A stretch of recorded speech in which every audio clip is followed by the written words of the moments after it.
Hello viewer, thank you for joining us on Unity Global News on Unity TV. Today is Tuesday, 19th September 2023, equivalent to the 4th of Rabiul Awwal 1445 after Hijrah. These are the headlines of the stories we're tracking. Federal government NLC meeting deadlocked, workers insist on demands. Defense headquarters proves video of soldiers in dialogue with bandits in Katsina State. 1 dies, 2 rescued in Plateau flood. On the foreign scene, Congolese government denies coup attempt against long-time leader Nguesso. To come your way in sports, Minister hails Amusan Brume on Diamond League success.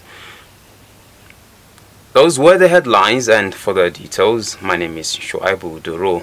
In a race to beat the deadline for the planned commencement of an indefinite strike that may lead to the shutdown of the economy, the federal government on Monday held a meeting with the organized labor on post-subsidy removal palliatives for workers. The parley, hosted by the Minister of Labor, Simon Lalong, in Abuja, however, failed to reach a consensus as the Nigerian Labour Congress insisted that the FG must meet its demands ahead of the 21-day ultimatum issued on September 1 by the Congress. The union had on September 1 handed down the 21-day ultimatum to the federal government over the delay in sharing of palliatives, saying it might be compelled to declare an indefinite labor action if its demands were not met. In the furtherance of its demands, the NLC mobilized workers for a 2-day warning strike on September 5 and 6, partially grounding social and economic activities in several states, with banks, ministries, agencies, and departments closed to the public in some states. The NLC leadership had said the action was in preparation for a total shutdown of the economy, which would start at the expiration of the ultimatum on Friday. Though both parties described the meeting as fruitful, the president of the NLC, Joe Ajaero, said only the presidency could take decisions on the demands presented to the government. The Executive Governor of Plateau State, His Excellency Barrister Caleb Mutfwang, has in a state broadcast on Monday updated citizens on the progress challenges faced and his unwavering commitment towards rebuilding the foundation of the state. The governor, while speaking, stated that he counts it as a great privilege and honor to be bestowed with the sacred trust of serving the state as governor. Governor Mutfwang disclosed that despite meeting so many state-owned institutions and physical structures at the verge of collapse, his administration would not dwell on blaming the previous administration. To restore peace in the state and due process in the civil service, correct employment malfeasance, appointments and placement irregularities, saving people, Plateau people, a significant amount of money monthly that hitherto went into the private pockets of some corrupt individuals who have been shortchanging and robbing the state through ghost workers and other illicit schemes deployed. We were not surprised when those benefiting from this criminality sponsored elements on a social media smear campaign targeted at us, all in a bid to veil their terrible actions. We have set the machinery of the law in motion, and it will soon.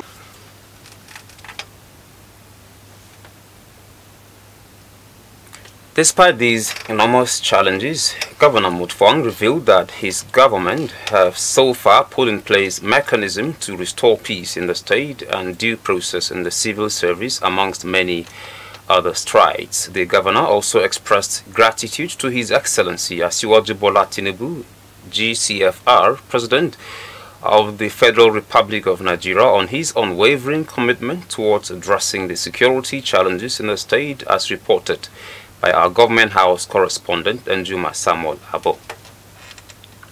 As well as ensure the most disadvantaged among us receive support and care. It has also become necessary, expedient, to address the recent developments in our polity. We must not be tempted to throw away the baby and the bathwater. We must continue to have faith in the three arms of government and believe that God will still use great and necessary institutions in our society to affirm His will.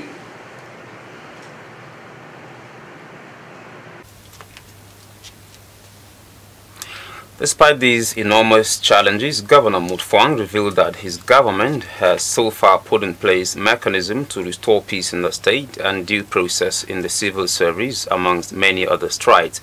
The governor also expressed gratitude to His Excellency Asiwaju Bola Tinubu, GCFR, President of the Federal Republic of Nigeria, on his unwavering commitment towards addressing the security challenges in the state, as reported by our government house correspondent, Danjuma Samuel Abo. President Bola Tinubu has appointed the spokesperson for the Northern Elders Forum, Dr. Hakim Baba Ahmed, as the special advisor on political issues in the office of the Vice President Kashim Shettima. Baba Ahmed, who is the elder brother of the running mate to Peter Obi, presidential candidate of the Labour Party in the 2023 election, disclosed this on Monday in a post on his X handle.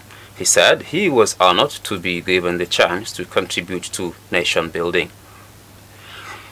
On a tragic note, one person has been confirmed dead while two were rescued in the floods that ravaged some communities in Plateau State on Sunday. The Executive Secretary of SEMA, Sunday Abdu, disclosed this to news managers on Monday after he led members of his team and other stakeholders to assess the situation of things in the affected communities. He explained that the flood carried 3 children, but people were able to save 2 of them and 1 was not found. Abdul, who said flood is a natural disaster, said the incident was triggered by human activities. The SEMA boss, however, tasked the state regulatory agency to brace up for the challenge of illegal structures. The Defense Headquarters has launched an investigation into a video clip on social media of some soldiers engaging with bandits somewhere in Katsina State.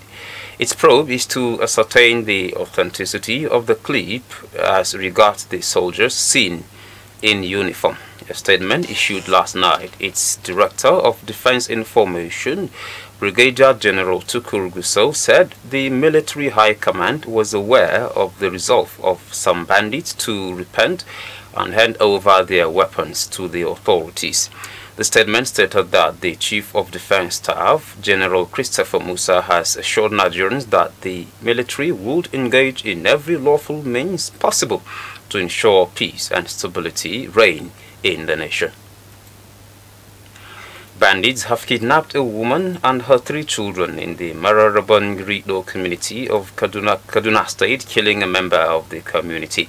Although the police in Kaduna State were yet to react to the development, locals said the bandits, wielding sophisticated weapons, overpowered the local vigilantes, broke into the family house and kidnapped the mother of 3 and her children.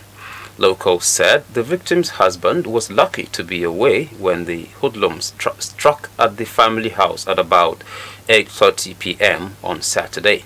The spokesperson of the State Police Command, Mansur Hassan, could not be reached as at press time. The federal government has officially reopened the D wing of the old international terminal at the Murtala Muhammad International Airport in Lagos. The government aims to alleviate flight disruptions and improve the overall efficiency of air travel. The move was part of a broader effort to address the growing challenges faced by travelers and airlines operating in Nigeria following the sudden relocation of foreign airlines from the international terminal of the Lagos airport to an adjoining new terminal that opened in March. The reopening of the old international terminal, which had been temporarily closed for renovation, was announced by the Minister of Aviation, Mr. Festus Keyamo, on Monday.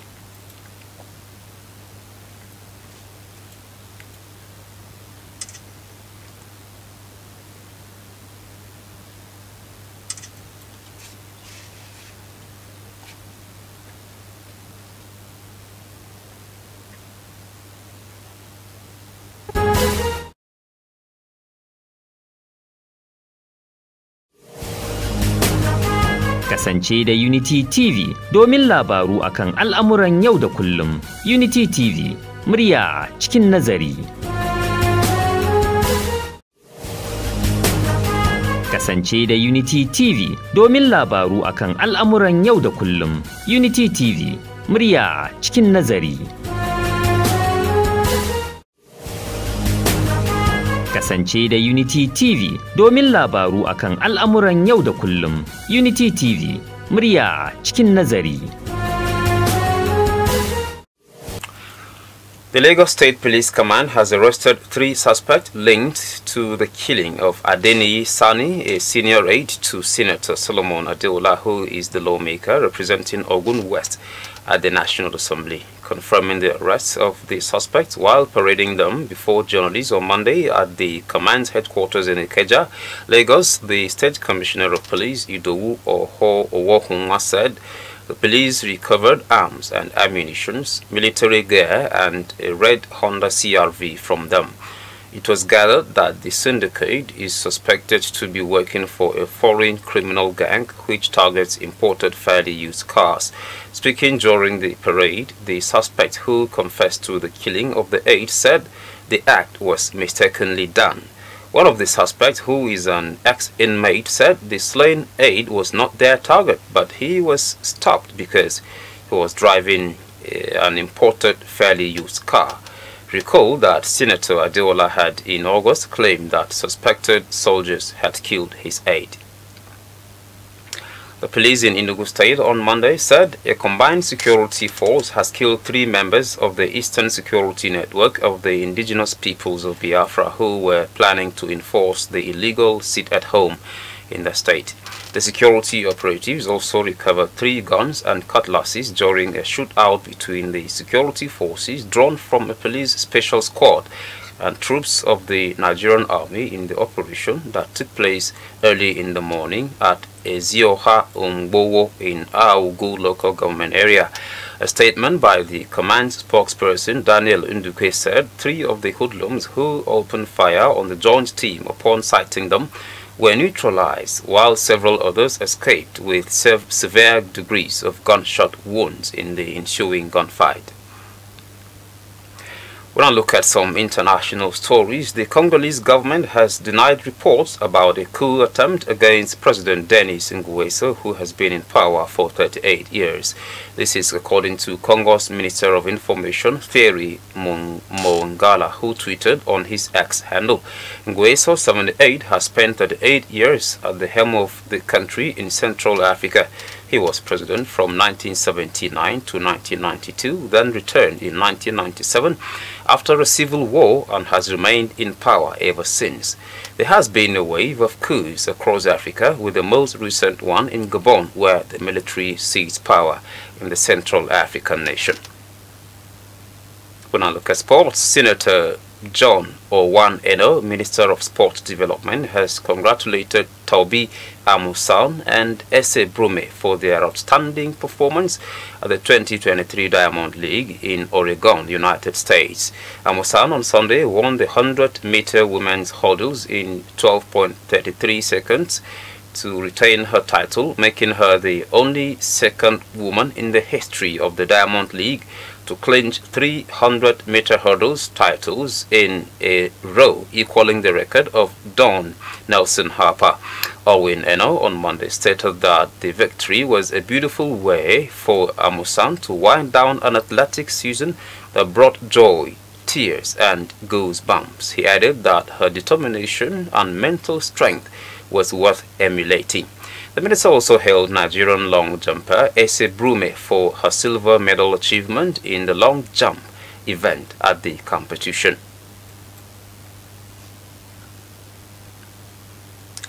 And that sports story brings us to the end of the news on Unity TV. Thank you very much for staying tuned. My name is Shoaibu Duro.